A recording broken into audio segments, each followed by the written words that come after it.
National media conference और retreat में देश भर से पधारे हुए हमारे मीडिया के साथी जो कि अलग अलग सत्रों में अलग अलग मुद्दों पर विचार मंथन के साक्षी बन रहे हैं और उनको मार्गदर्शन देने के लिए देश के अलग अलग राज्यों से जो विषय विशेषज्ञ आए हैं उन सब का मैं बहुत बहुत स्वागत करता हूं। आज के इस सत्र में मुख्य अतिथि के पद पर शोभायमान आदरणीय sister BK. Prabha ji, professor doctor S. अरुला चलवन जी, भ्राता श्री राजेश राजौरे जी, प्रोफेसर गरिमा जी दत्ता जिन्हें अभी जस्ट हमने सुना, बी.के. सविता जी, ब्रदर दिलीप जैन साहब, सिस्टर ईला गोहले जी, sister BK. Sunita ji, doctor Amit विश्वास जी, डॉक्टर सुजाता सिंघी जी और इस कार्यक्रम का सुंदर संचालन कर रहे हैं सिस्टर बी.के. सुमन जी। इंदौर से हमारे स्टेट प्रेस क्लब के सभी साथी और प्रजापिता ब्रह्म कुमारी के इंदौर सेंटर से हम सबको यहाँ पर सहिष्णु लेकर आई सिस्टर अनीता जी। मैं हिंदी पत्रकारिता का जो एक गढ़ है या उसे राजधानी कहें, उस शहर से ताल्लुक़ रखता हूँ, इंदौर से। और इंदौर के बारे में आप सभी ने पढ़ा और सुना होगा। इंदौर देश में स्वच्छता के मामले में लगातार 7वीं बार अव्वल आके कीर्तिमान बना चुका है, वो इंदौर शहर है। इंदौर शहर भारत का संविधान बनाने वाले डॉक्टर भीमराव अंबेडकर जी का शहर है। खेल की बात करें, शंकर लक्ष्मण हॉकी के जो जाने माने खिलाड़ी थे उनका शहर है। क्रिकेट के कैप्टन मुश्ताक अली का शहर है। नरेंद्र हिरवानी का शहर है। राहुल द्रविड़ का शहर है। कमेंटेटर सुशील दोषी का शहर है। फिल्म एक्टर की बात करें तो जॉनी वॉकर का शहर है। फिल्म लेखक सलीम का शहर है। उनके सुपुत्र सलमान खान का शहर है।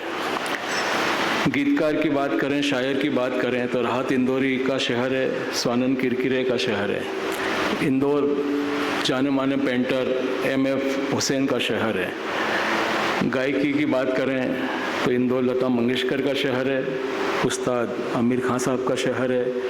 किशोर कुमार का शहर है। कुमार गंधर्व साहब का शहर है।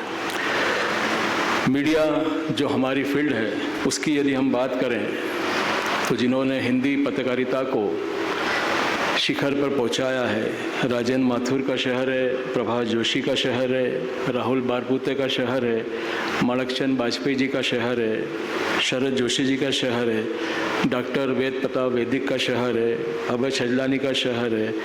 रमेश चंद्र अग्रवाल का शहर है। मैं उस शहर से हूँ जहाँ से सर्वाधिक प्रसारित दैनिक अखबार का, दैनिक भास्कर का प्रकाशन होता है, जो इस समय विश्व का सर्वाधिक प्रसारित अखबार है। और मैं उस शहर का बाशिंदा हूँ जिसे हिंदी का पहला न्यूज़ पोर्टल वेब दुनिया को संचालित करने का गौरव हासिल है।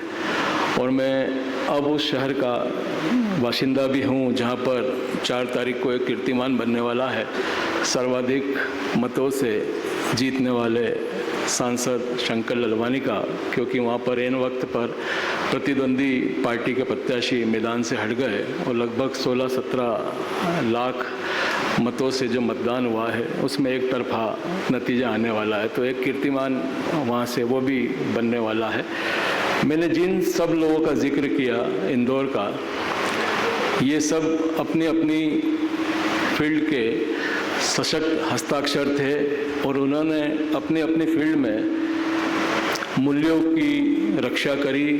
न केवल रक्षा करी बल्कि नए आयाम गढ़े, नए नए मूल्य उन्होंने गढ़े।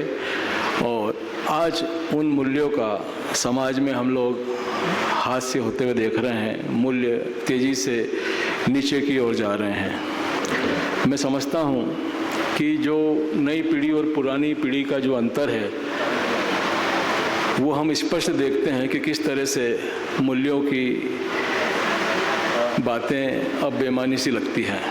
जो पुराने लोग हम बैठे हैं यहाँ पर या हमसे सीनियर लोग बैठे हैं, उनके समय के मूल्य और इस समय जो नई पीढ़ी हमारे सामने है, 20 साल के, 22 साल के, 25 साल के, 30 साल के, हम उनके भी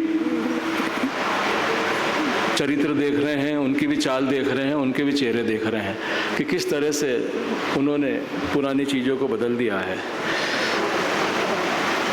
मूल्य या सामाजिक बातें कहाँ से आएगी? वो आती है घरों से, क्योंकि सबसे पहली पाठशाला माँ बाप होते हैं, घर होते हैं, परिवार होता है, समाज होता है। लेकिन नई पीढ़ी के लोग जो हैं वो समाज से कट चुके हैं पूरी तरह। हम लोग यहाँ चिंता कर रहे हैं, लेकिन जिनके लिए हम चिंता कर रहे हैं उनको हमारी बातों से कोई सरोकार नहीं है, क्योंकि वो न तो पुरानी किताबें पढ़ते हैं, न पुराने जो दिग्गज लोग हैं उनके नाम भी सुनना पसंद नहीं करते हैं, न वो मंदिर जाते हैं, न मस्जिद जाते हैं, न गुरुओं के आश्रम में जाते हैं, न कथाओं का हिस्सा बनते हैं। उनकी अपनी एक दुनिया है, उनका अपना एक वर्ग है। आज हमारे घर में यदि कोई चाचा, मामा, बुआ, फूफा आते हैं तो हमारे बच्चे अपने कमरों में मशगूल रहते हैं। बोलना पड़ता है कि आओ बेटा, इनका अभिवादन करो, इनके पैर छू के आशीर्वाद लो। उनका अपना एक वर्ग है, वर्चुअल दुनिया में खोए हैं। उनके 2-4-8 दोस्त हैं, वो उनकी ज़िंदगी है, वो उनके लिए सब कुछ है। उनके लिए वो रात जग सकते हैं, उनके लिए 100-200 किलोमीटर जा सकते हैं, देश विदेश में जा सकते हैं, सब कुछ कर सकते हैं। तो हाँ, मैं वही बता रहा हूँ कि मीडिया और कोरोना का जो काल था हमारा, उसमें भी एक बार ऐसा दौर आया कि जब मूल्यों की बातों को लोगों ने देखा, समझा, लेकिन उससे भूल गए। तो इन सब चीज़ों का मैं वृत्तांत इसलिए बता रहा हूँ कि मीडिया की तमाम कोशिश करने से भी बहुत कुछ हासिल होता हुआ नहीं दिख रहा है, क्योंकि हम जिन लोगों के लिए सोच रहे हैं, हम जिस पीढ़ी के हैं, आप जिस पीढ़ी के हैं, हम फिर भी उस बात की फ़िक्र कर रहे हैं। लेकिन नई पीढ़ी क्राइम देखना चाह रही है, नई पीढ़ी रील देखना चाह रही है, नई पीढ़ी वल्गर स्टोरियाँ देखना चाह रही है, नई पीढ़ी OTT की फिल्में देखना चाह रही है, गाली गलौज की बात करना चाह रही है, नशा करना चाह रही है, नाइट लाइफ में मशगूल होना चाह रही है। तो ऐसे में हमारे जितने भी प्रयास है ये मुझे बेमानी नज़र आते हैं। तो इसे हमें सोचना होगा कि एक बड़ी आबादी जो लगभग 30-40% आबादी है, जिसके लिए हम लोग क्या कर सकते हैं? सिर्फ अच्छी बातें करने से है, मैं समझता हूँ कि बहुत कुछ नहीं हो सकता है। मीडिया का जो रोल है, मीडिया तो अपना रोल हमेशा से निभा रहा है। हम लोग भी 35 साल हो गए पत्रकारिता में, अच्छा करने की कोशिश करते हैं। लेकिन अभी मंच से कहा गया कि नेगेटिव खबरें फ्रंट पेज पे स्थान लेती है। क्या करें? समाज या जो समाज का एक बड़ा वर्ग है वो इसी तरह की बातें देखना, सुनना, पढ़ना पसंद करता है।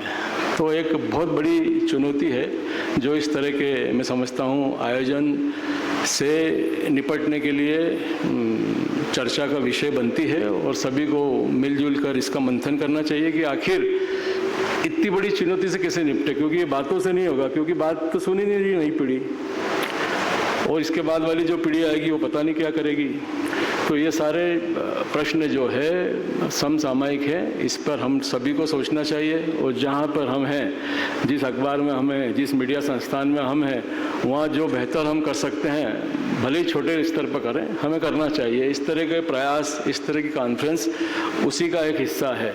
लेकिन ये छोटे प्रयास है, इसके लिए हमें बड़ी तेज़ी से सबको सोच विचार करके आगे बढ़ना होगा कि हम आखिर अपनी लेखनी से या अपने अनुभव से या अपनी जीवन से नई पीढ़ी को सुधारने के लिए क्या कर सकते हैं। यदि इसमें हम दशमलव भी आगे बढ़ें तो मैं समझता हूं कि इस तरह की जो कॉन्फ्रेंस है उसकी आयोजन की सिद्धता साबित होगी। मैं एक बार फिर से प्रजापिता ब्रह्म कुमार के मीडिया विंग के ओम प्रकाश भाई को याद करता हूं, जो उनका भी संबंध इंदौर से रहा है कि उन्होंने लगातार मेहनत करके आज जो पेड़ लगाया है वो काफ़ी बड़ा घना वृक्ष हो गया है।